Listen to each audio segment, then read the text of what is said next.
Hi, and welcome to Ampergy Advocacy Media. This is the Journey Series video podcast. I'm Mark, a brown man with black glasses, black and white beard. Today I'm wearing a black and blue and gray and white shirt. Um, and we're in our home office. And I'm Crystal. Today I'm wearing my black glasses. Yeah, I have a blue shirt on. It's kind of cold outside, so sweater. And we're in a home office. And today we're speaking with our guest, actually, who's all the way in the UK, and she's going to talk a bit about her journey. Her name is Chloe Hammond. Hi, Chloe. Hi. Hi guys. I'm Chloe Hammond. I am a white female with brown curly hair, and a big fluffy pink jumper because it's really cold. So Chloe, tell us about your journey and how you got to where you are now. So I am currently the only nurse in the UK working clinically in a wheelchair with an assistance dog. So it's been quite a journey. I guess like most people with a chronic illness, you are quite sick at some point. So for me, it was sort of late childhood. I was just, well, sort of late teenager, I guess, and I started getting quite unwell, and nobody really believed me. And everybody's put it down to the life choices I was making, like how it is. And so it was quite a difficult journey to actually get any kind of diagnosis. And I spent quite a long time in hospital talking to different healthcare professionals. And I realized that there's some that I really liked that were brilliant nurses, brilliant doctors that clearly loved what they were doing. And there were some that I was less keen on, I guess. And I didn't really know why at the time. But I knew that I wanted to be a nurse and I wanted to be like the good ones that I've met. So yeah, I then went on to do nursing at university. I kind of hid my disabilities. I knew that it could be an issue. A couple of the universities that I had interviewed at had sort of pulled a face, made comments that it might not be the right career choice for me. So well, by the time I went to my actual university, I just didn't really say much. Like they knew that I had the support of the disabled students, but they didn't really know what my disability was or how it was going to affect me in the future. And I feel like it helped. Like I don't recommend that as a way forward by any means. There was a lot of telling them that I'd sprained an ankle because I was using crutches because of fatigue. But I made it through, and I learned what that difference was. I learned that the nurses that I liked were the nurses that were doing it right. They were the nurses that had the care and compassion, and they genuinely were nursing because they enjoyed it. And so that's what I wanted to do. So then I worked for, I don't know, like 6, 7 years, keeping everything quite hidden. Like I'd always declared to occupational health that I had disabilities, but I downplayed it. And I could do my job, so what did it matter? Like people didn't need to know my own personal medical stuff. Like so long as I could do my job and I could do it well, what did it matter? Um, Eventually that kind of caught up with me. I had a long time where I was off sick with chronic migraines, completely bedbound, wasn't able to do anything, never mind nursing. And I was having my own care. I was having people coming in to cook me dinner, just to look after me, get me dressed, get me to the toilet. So I saw a different side of care, I guess. I saw, rather than the acute hospital setting where you go in as a problem and they're trying to fix you and send you home, I saw the side where they see you as you, like the more person-centered care. So returning, I tried doing an admin job in the hospital. It wasn't really for me. It's so boring just sitting in an office all day. Like when you're trained to be a nurse, that's what you want to do. Like you want to be hands-on, you want to be helping people. So Great. I actually quit my job in the hospital and applied for a role as an activities coordinator in a care home. And I was way overqualified and I didn't get the job. And she sort of said to me, "Why are you even applying for this? Like, why aren't you applying to do nursing?" I was like, "Oh, well, I've got a wheelchair now. Like, I can't do nursing. They told me at the hospital it's not really for me. Like, it's going to be awkward and I just can't do it." And she's like, "Of course you can do it. You just need more support." And that was such a light bulb moment in my head. Like, it wasn't me that couldn't do it. It was the environment around me that was stopping me from doing it. Right. So I went away and I did some other jobs for a bit, and she did that whole thing like, oh, as soon as we've got a job, I'll get back in touch. And I was like, oh yeah, right, of course you will. But she actually did. So I did end up working there as a nurse for a couple of years, and I learned new skills. I learned how to deal with elderly people because I trained in pediatrics. So to be looking after people at the other end of their life is completely different, but also weirdly similar. I then got Ocho, my assistant's dog. So he was very young when I was working that job, and he started coming to work basically to spend the day with the activities coordinator that was in position as kind of like a therapy dog. It was to get him used to being handled by people, get used to the smells, the sounds. But he was so small, like he wasn't working by any means. I then took some time off to train him. Like, I don't know what you know about assistants or service dogs, but they take so much training and so much time, and you don't realize it, but they make you so much worse before they actually help because they take so much energy. And like, you can't just say, oh, I'm not going to get out of bed today because my fatigue's really bad, because you've got that damn dog that needs training. But it's worth it. So I then started my current role as a community lead nurse, and I travel all over the country helping people with complex needs stay at home or get back home. So it could be somebody that's got maybe a breathing tube or a feeding tube, and my job is helping them be them again. Like, it's training carers on how to look after them. It's giving them goals that are actually meaningful and achievable.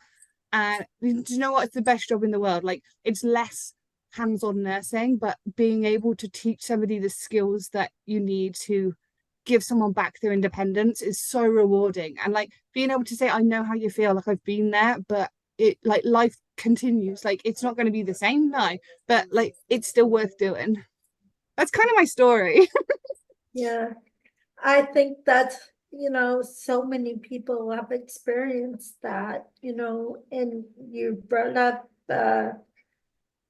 something that's over and over again discussed, and that's the medical model of, and not person, not the human first experience, and I mean, I don't want to say that things didn't work, everything didn't work at that, with the medical model, but it definitely took away from realizing what's important. Yeah. And people forgetting that there's a human there, and it's not just about me fixing you. Yeah. It's about humanity and being able to help you get back to where you want to be so you can be your best and help other people. It's so interesting speaking to people who are recently diagnosed with a chronic illness or have recently been in hospital for a long time, because you're right, like, they get that feeling of they're a problem, and like, you can't fix a chronic illness, you're just not going to. And I would like to see more people promoting like well-being and actually like learning how to live with what you got, rather than you go into hospital and they fix an acute problem but it doesn't actually fix you overall. Like, you might have had a chest infection and sure, they fixed that, but they didn't get rid of the chronic fatigue. Right. And speaking from my own experience, I can't speak for anyone else, but it was certainly for me, like, we'll help you get to a point, you'll achieve that, and Yeah. then we on our job. No, you haven't, because I'm still, those things are still issues for me. I might be good right now, but I also have ataxia, so, and it's Yeah. progressive. So, my challenges are not going to change, or they might change, but they might, at different points in my life are going to be different. And it's so confusing and frustrating for people, you know. Even things though like wheelchairs, like they are life-changing mobility aids, and like they're so good once you know how to use them. But I was never taught. I was just given a wheelchair and off you go. Like it took me forever to learn how to go down a curb. Yeah, like, you know, again, my own experience. I had rehab hospital, you know, where they taught me how to do this stuff, but nothing prepared me for a lifetime of other experiences in the social world and the ableist things that were going to happen, Yeah. stuff like that. You know, nothing prepared me. I had a few close friends that did that. But aside from that, all of my other friends that I'd had previously shot, they were gone, you know. I don't So think people realize the additional effort though that goes into being disabled. So like I work away quite a lot as part of my nursing role, which is fine. And it's like I know that I'll stay in a hotel and it'll be mostly accessible, but there's all the planning that goes into that. Like where are we going to stop for breaks on the motorway, or where am I going to exercise the dog? Or if the dog can't come with me, where am I going to take him? Like there's so much additional planning. So even right. even social things, like you want to go down to the cinema, but have they got accessible toilets, and is it actually working, or is it out of order because it always needs to be storage? I don't know. Everything just takes a lot more effort and it's a lot of hassle, and you don't really want to put that on anybody else. Like you might have a friend that's going too, but you don't really want to give them that responsibility, and you kind of want to do it for yourself because you need to know firsthand that the information you've got is right. But you also need to know and have people around you, friends around you that understand that you're not always going to be able to do everything, and you need to be able to rely on them when you can't. Yeah. And that's not our fault. Mm-hmm. You know, that just happens to be the kind of life we live, you But I think know. it's perceived as a problem. Like it should be that you did loads on the weekend, so you're gonna have to have a few days of not doing a lot. And like to us, I think we should be seeing that as our well-being. We should be seeing that as something that we need. It's a health need. It's something that we should take the time to do because overall it helps us feel better. But you kind of feel guilty that you're letting people down, or that people see you as lazy, or like Right. And then when they not they don't realize they're doing it, but sometimes they say things, you know, that are passive aggressively kind of, you know, like rub it off your shoulder and just move on, yeah. you know. And in that I can see, you know, that's just how they were taught to talk, you know. Society has taught them to interact with disability in certain situations within the things we have to do with. Yeah. But yeah, it's a difficult one. Yeah, it was a very common thing in the, you know, in like the whole baby boomer generation, you know, stiff upper lip kind of thing, Yeah. where, you know, just don't forget about what your problem is and just get on with what you have to do, with which can be beneficial in lots of circumstances, but for a long-term life, it's not very good.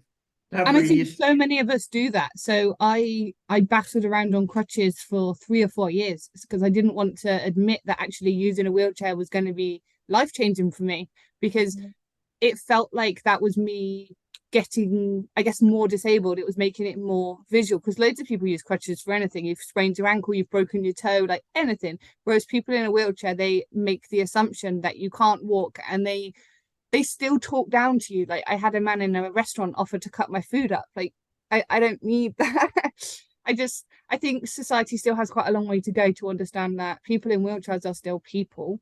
And I think that internalized ableism to not want to use the mobility stuff that is there to help you is is part of that. We need to own it. Like, we need to be proud of what we've got.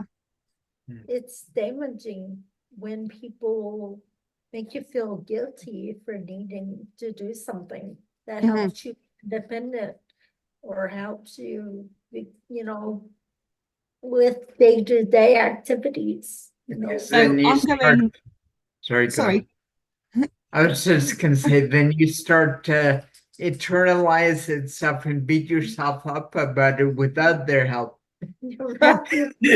Right.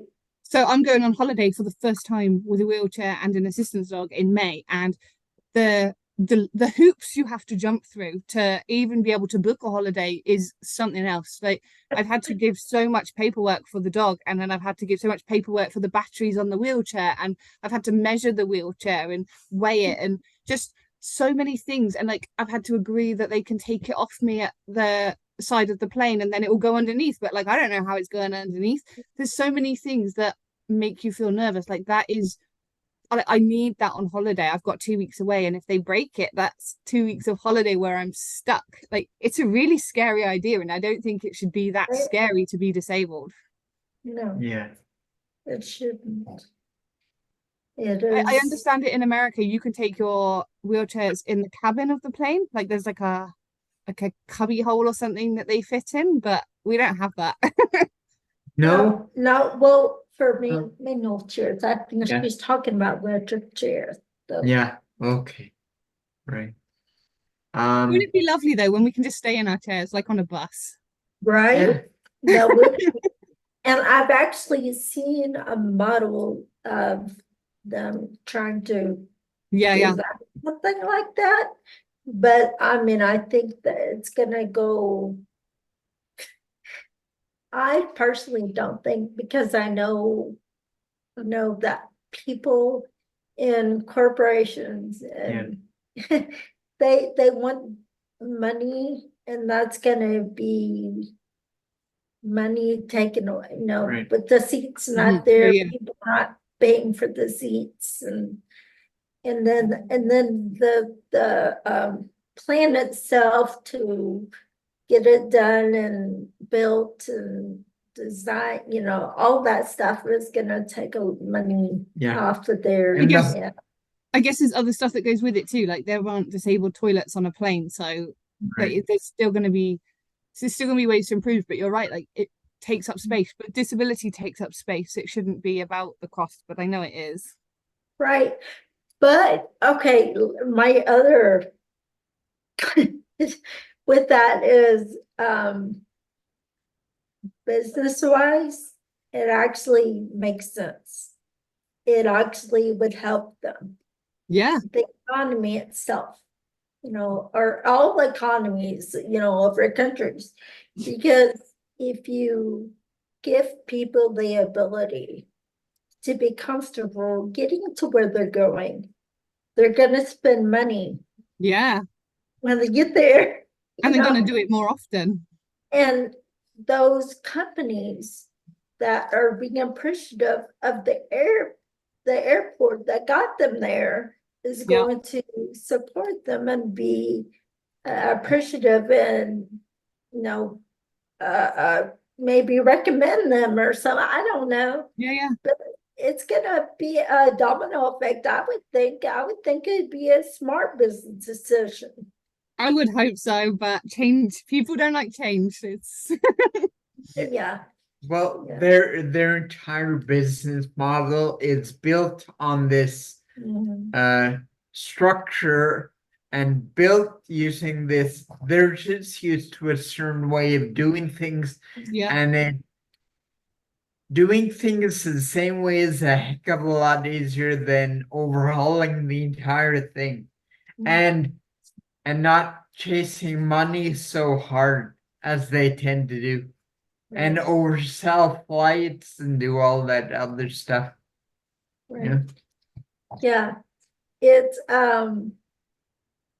so before this, I was a web designer and also went to college for business administration, right?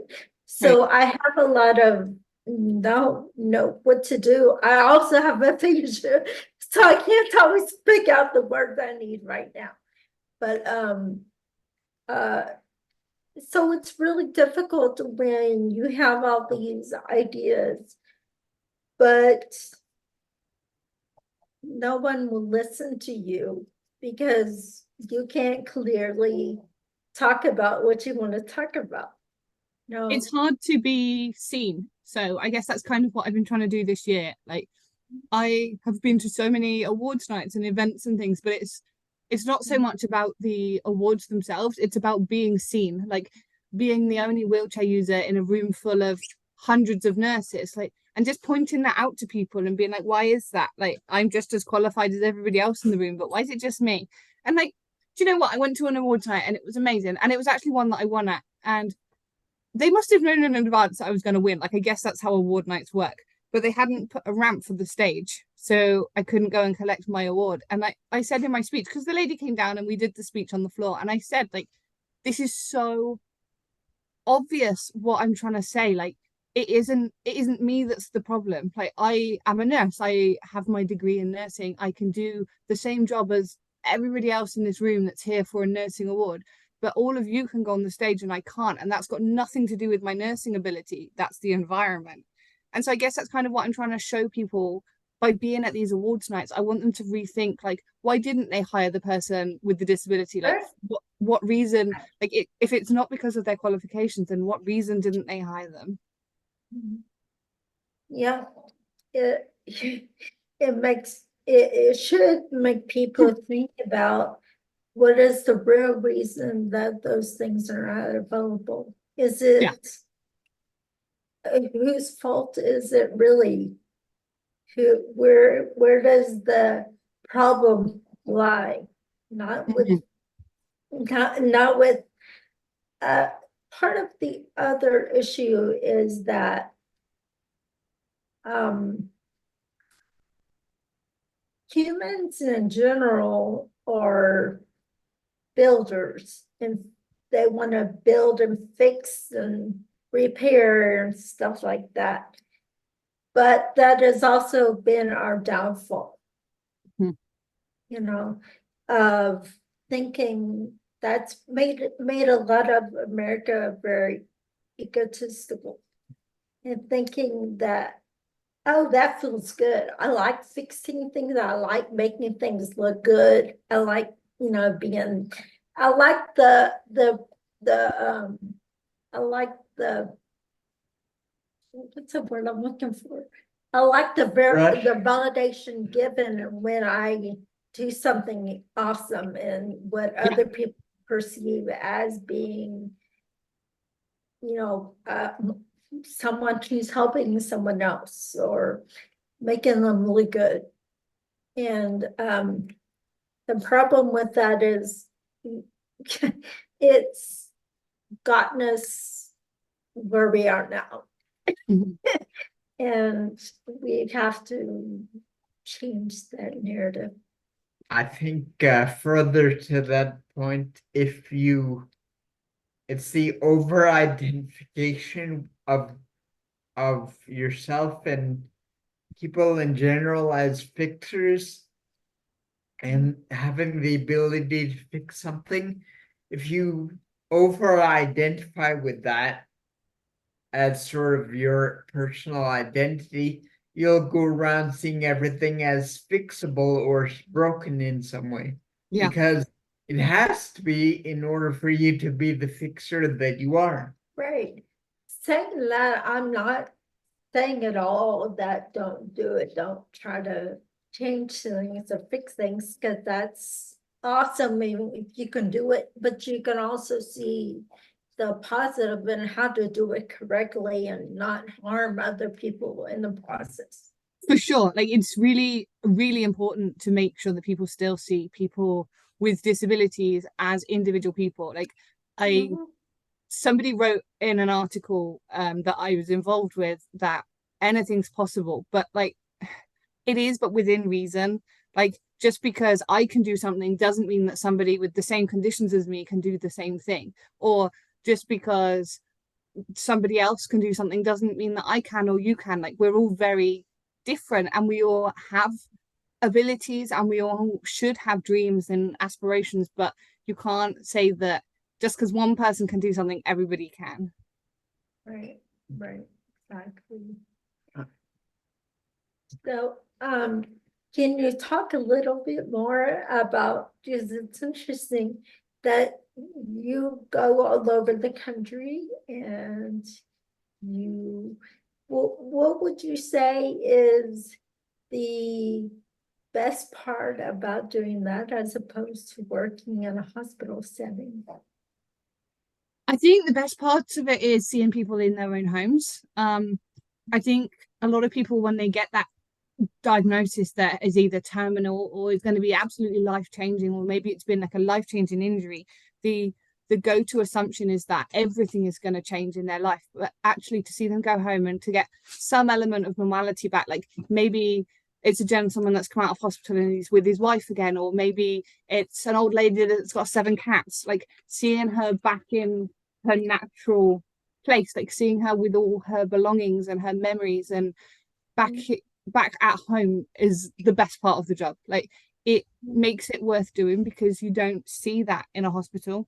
You see somebody come in that you help, that you maybe fix part of a problem, and then you kind of wish them the best and send them on their way and hope that they don't come back anytime soon. Whereas like with my job, I see them all the time and I can be there to support them through things that change, and like I can make them feel like they've got some element of control back as well. So being in hospital, like you have your medication when you're given it, and you have a wash when you're told to, but to be able to have that element of control back and say, well, actually I quite like having my shower in the evening, not the morning, like great, let's do that then.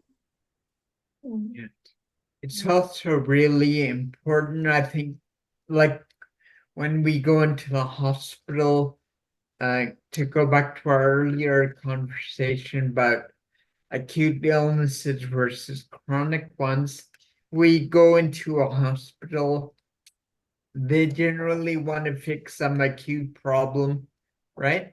Mm-hmm. And they're, depending on the problem, they're usually really good at that. Yeah. But then they discharge you, they send you home, which is where someone like yourself or a GP or family doctor is a vitally important role, because then they connect all the pieces, like and look at the whole person as opposed to their broken leg or their broken arm or their chest infection or Yeah. whatever, right? And they can put all those pieces together and formulate a picture. Whereas in the hospital, they can't really do that unless they're a certain kind of doctor. And it's rare to find It is. something. It is. They don't have the time. They don't have the resources. Like, it's not their fault by any means. And you're right. They do a great job of patching people up and getting them home again. It's that continued care once you get home, so that you don't bounce back in a couple of days. Right. What would you say well, I know it's got to be different in the UK, but in the past, what I've experienced, if I ever needed, after surgery or whatever, if I ever needed some kind of care or therapy at home or whatever, that had to be heavily justified and a lot of pre-work. So what are the requirements for having someone come in like you? It kind of depends what you need. So we have local councils who can provide like an occupational health visit, and they'll come and have a look at your house. So they might adapt a bathroom to be a wet room. They might give you automatic doors. They might give you a stair lift. Like, there's all sorts of things that occupational health can come out and do. I guess their aim is to try and keep you as independent as possible as well. If you needed more support than that, so like like recovering from like a long operation or something, you would need, the council would need to apply for funding for you, and then that kind of gets gets put out there and companies bid on it. It's kind of confusing, but they kind of bid on it, and then you'll get provided care by a local care team, which could be me. It's not the simplest process at all. Yeah. Yeah, I don't assume that in any country they have it right. I mean, there is, it's hard to do, but you would think in the age we live in that somewhere would have it somewhat right. I mean, humans are humans, I mean, there's and other help, I guess. Like you can apply for like a disability benefit, which has two components. You've got one for mobility and you've got one for care. So you could use that side of it for like funding somebody to come in privately, like a friend or a relative or someone to come in and help you with care jobs. So like, like your personal hygiene and your cooking and things like that. I use mine to pay for some of the dog's expenses because like people forget how expensive a dog is. Like, although he's absolutely brilliant, he wasn't given to me by a charity. I bought him as a puppy and then I trained him, and then we joined a charity when he was nearly 2. So he's fully mine, and so his expenses are fully mine. I'm very aware of how much he costs me. Yeah. With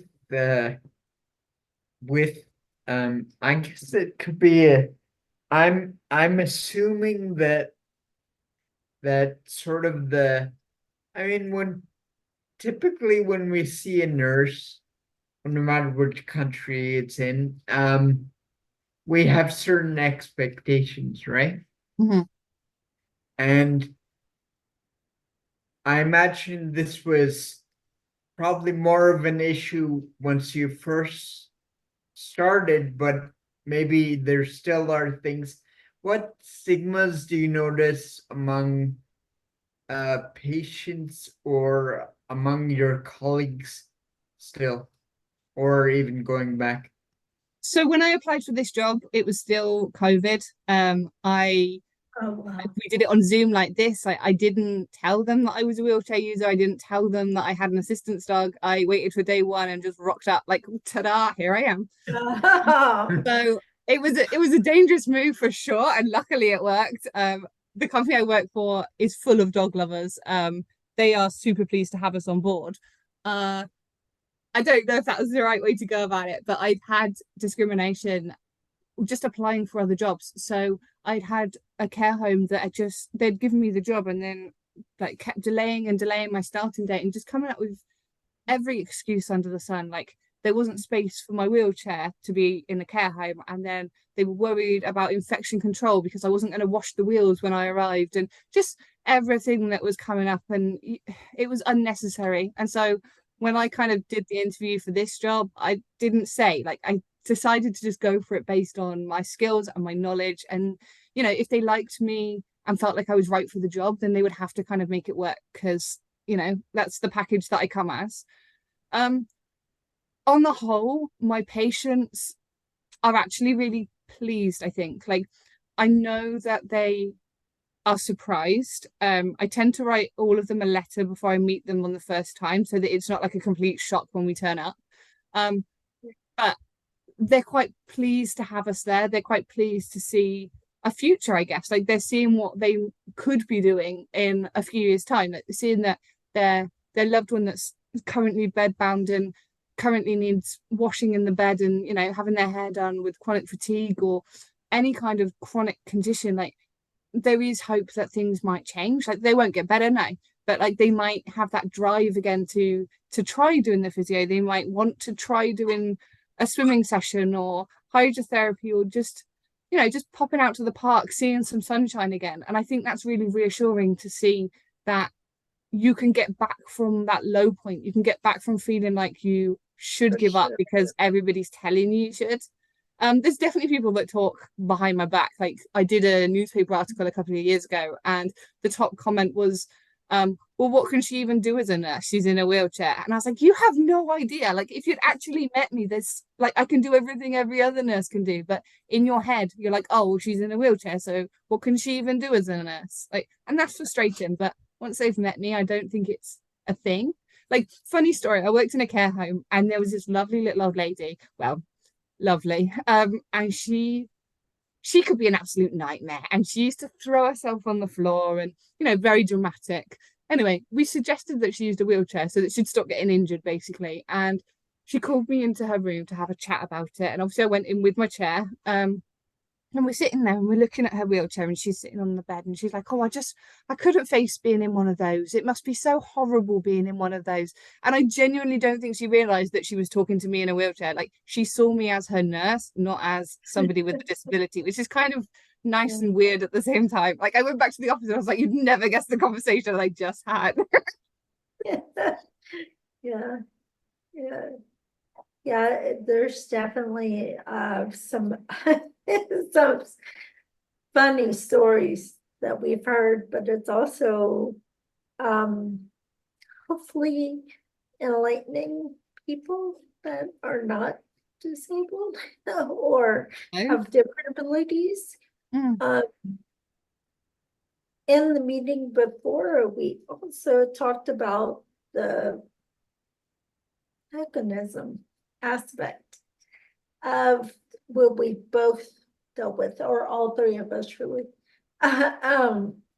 where we were just put in a position for a short, for them to be able to say, I have somebody on my staff that's this and that, and to take a picture or a Oh yeah, I'm always in the front row of photographs.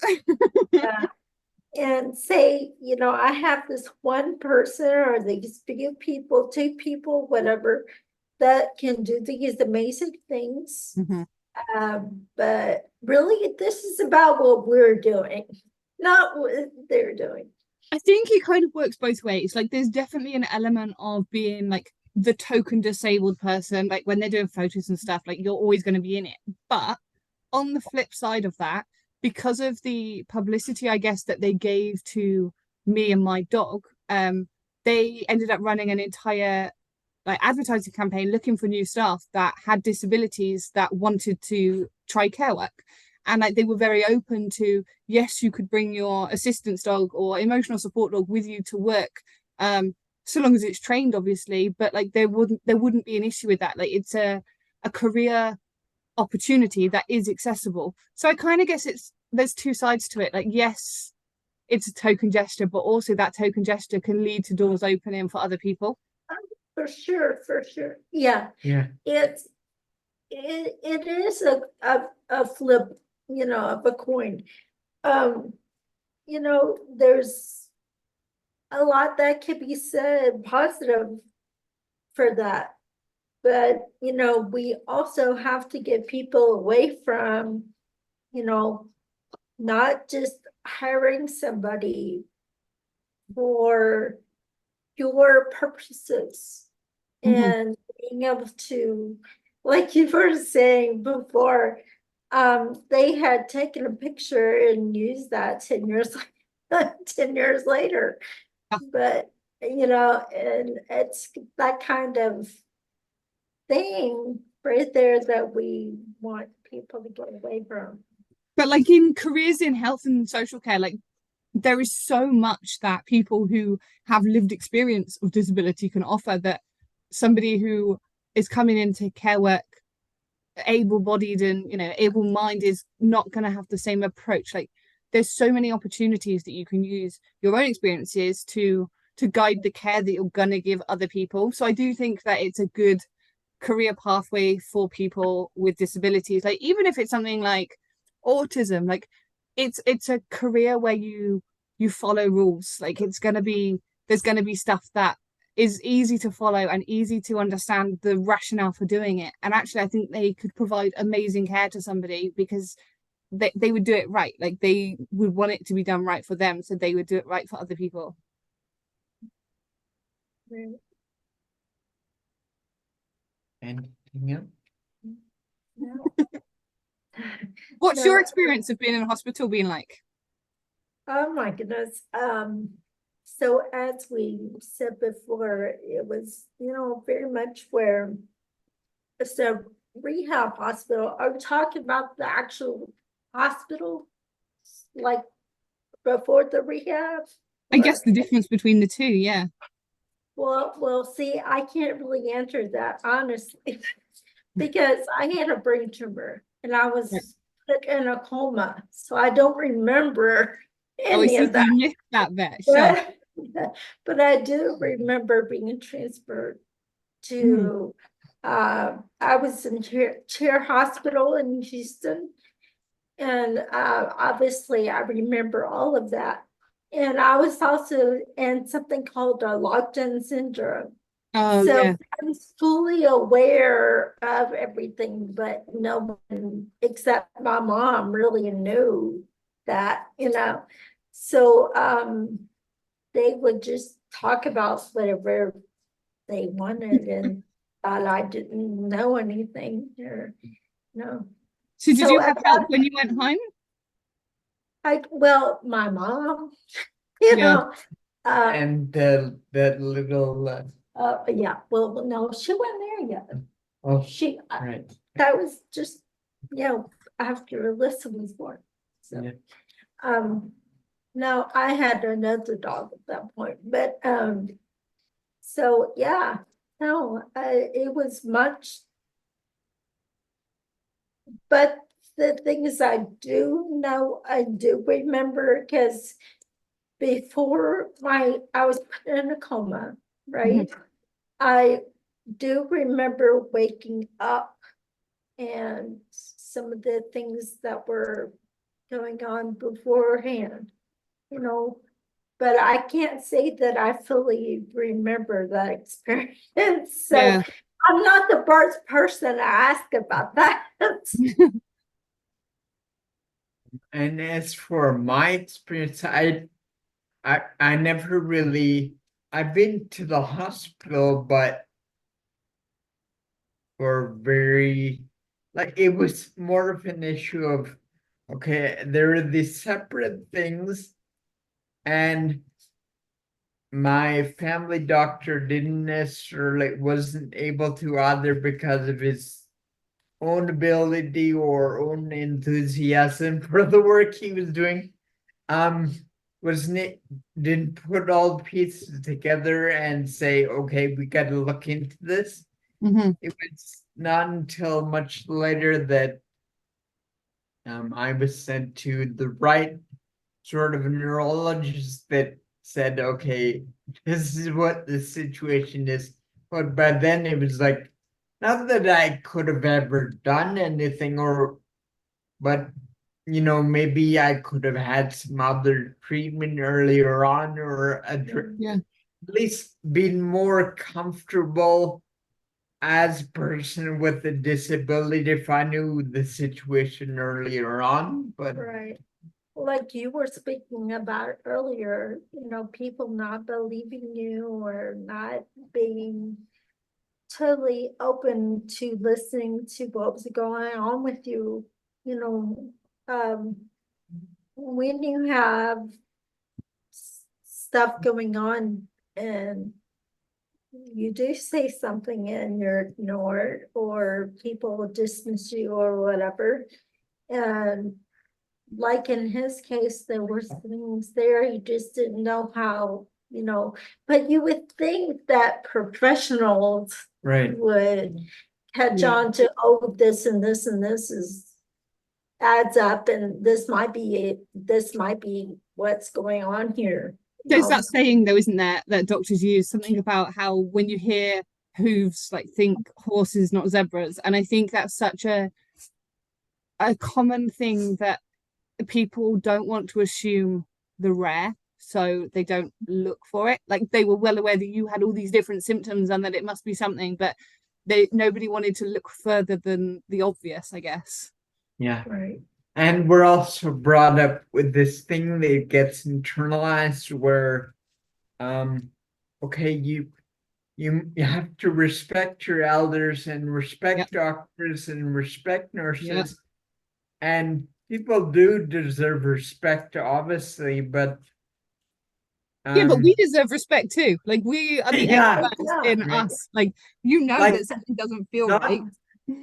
not at the expense of disrespecting your own intuition. Mm. Like I remember very, well, not, I wouldn't say vividly, but several times I've gone to different podiatrists and told them that when I stand, it feels like I'm standing on a ice skate, right? Yeah.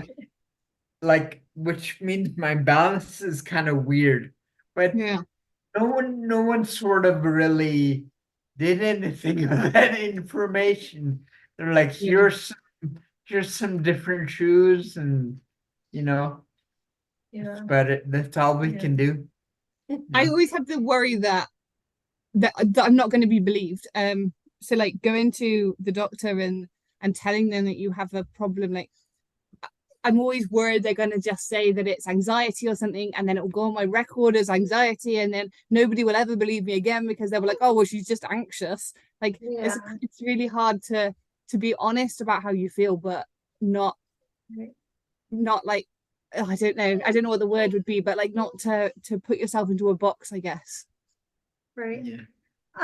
Also, I wanted to ask, did you ever experience where you felt like you kind of touched on this a little bit, but I wanted to dig in deeper if I could. Um, did you ever experience where you wanted to be open and honest and share your experiences, but you were also very aware that that was going to take away opportunities, so you didn't? Because I'm asking, because I find a lot of people now are kind of chastising people for not being open and honest about their and masking for Mhm. their disability. But if we were put in a situation where we felt like we had to, because we were the same opportunities and the same promotions and the same uh, paying opportunity to pay for our family and our living expenses, were going to be harmed if we did. Did you experience that too? Definitely. I think I've only been confident being me for the last year, maybe year and a half. Like I I've stopped apologizing for things I'm not sorry for. So, you know, when you go to a restaurant and you have to use the side entrance because the front has steps, but they've chosen to put all of their bags and stuff in the side entrance and they have to move everything. I was always going like, oh, I'm so sorry. I'm so sorry you have to move everything just for me to get in. But actually, no, I'm not sorry. Like, I want to go to the restaurant and it should be clear anyway. So I think it's only the last year, maybe year and a half that I've owned my situation. Like I've stopped worrying what people think. I've stopped leaving situations worrying what people thought of me. Like I'm just me now, and that it works so much better. Like it feels like such a relief, like such a lift, because I don't need to try and be anybody else. Like if I'm tired and I want to go home, then I'm gonna go home. Right, right. Mm. Yeah, it's exhausting to keep up with. And if you're like me, you know, you want to be open and honest about your situation, and but then that also puts a lot of expectations on you and takes away a lot of the opportunities that you could have. Mm-hmm. And so then you're at a standstill, not knowing what to do. And, and yeah, that didn't go well for me. So it makes me really mad right now when people come at the disability community for masking, but think about the situation we were put in for that to happen. So, My biggest thing at the minute is like booking forms and stuff asking you to declare if you've got a disability. So another example would be a restaurant. on their booking form, it asks if you're a wheelchair user, because they'll have to get the ramp out, which is fine. But like, two things. Firstly, I could just turn up at the restaurant. I don't have to book. And secondly, like, I don't know why I should have to tell you in advance. Like, you don't have to tell them that you're wearing glasses. Like, if you were walking along with a hearing aid, you wouldn't have to put that in the booking form. Like, Right. I just wish the mobility side of disability wasn't seen as such a burden on everybody else, because it's not their problem. Like, they've got to put the ramp out one time. I have to ask for the ramp 30 times a day. Like, it's not their problem. I just want them to get on with it. Or better still, I think, why don't they just leave the ramp out? Well, exactly. I mean, if there's a mom with a stroller, she Yeah. might appreciate that. I went to No? an event and they had a bus parked up and it had a ramp, and inside it was all about local policing and, you know, like crime in your local area and things you could do to prevent crime, which sounded great. I would have loved to have gone in and have a look. And it's a bus, so it has a ramp. They all have ramps. And so I asked them to put the ramp out. And firstly, they didn't know how to do it. But then secondly, once it was out, I said, well, could you leave it out? Because I'm going to have to get off the bus in a minute. I'm just gathering some information. They're like, oh, no, we can't leave it out because it's a trip hazard. Why is the ramp a trip hazard? Oh, my goodness.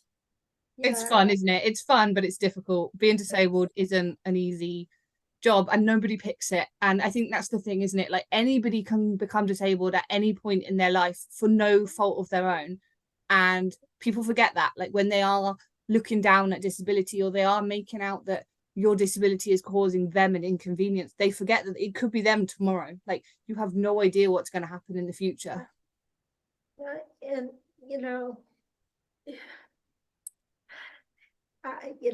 sometimes it's like, do I even want to get into this?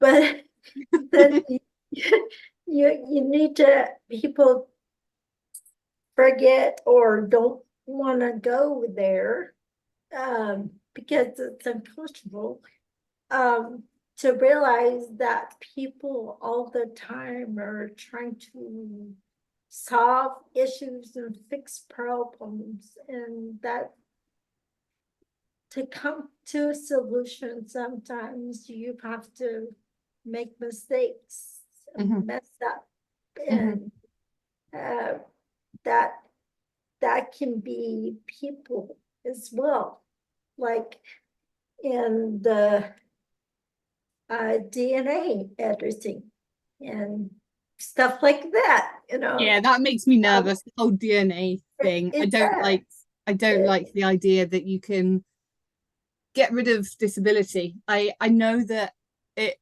would save money, I guess, and I know that it could save some people from quite serious conditions, but then there's other things like Down syndrome where people are living quite happily, and like, do we need to get rid of that as a disease? Like, it's a natural part of human, I think. I don't know.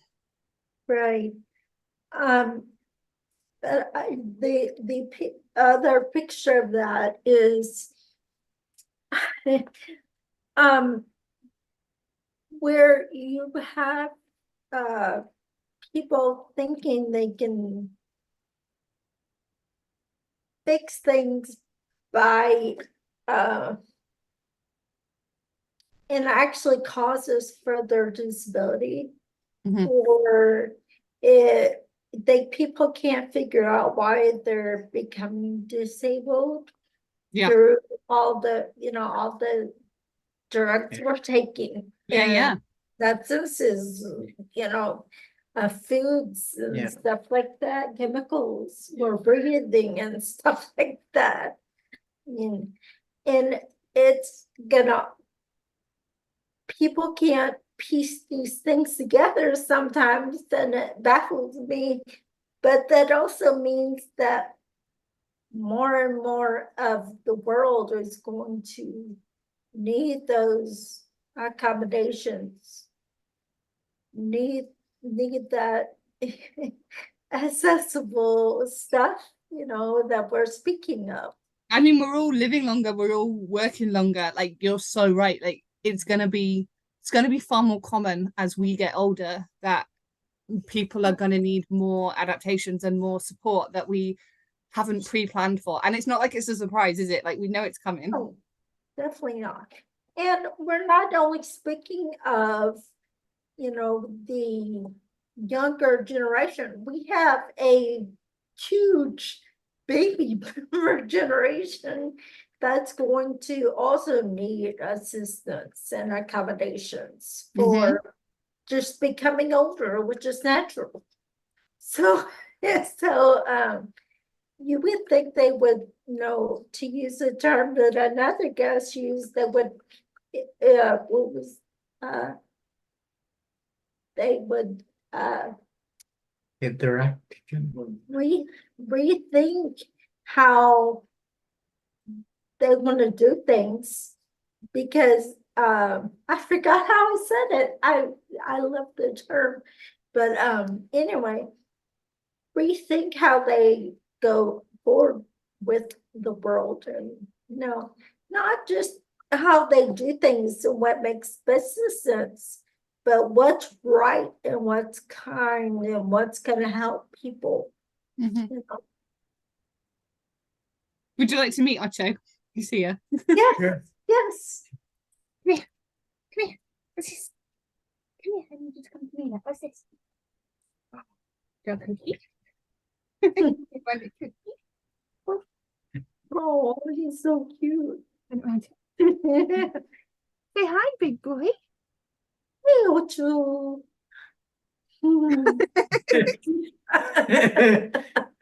Oh, Thank you. Mom. Say hi, everyone.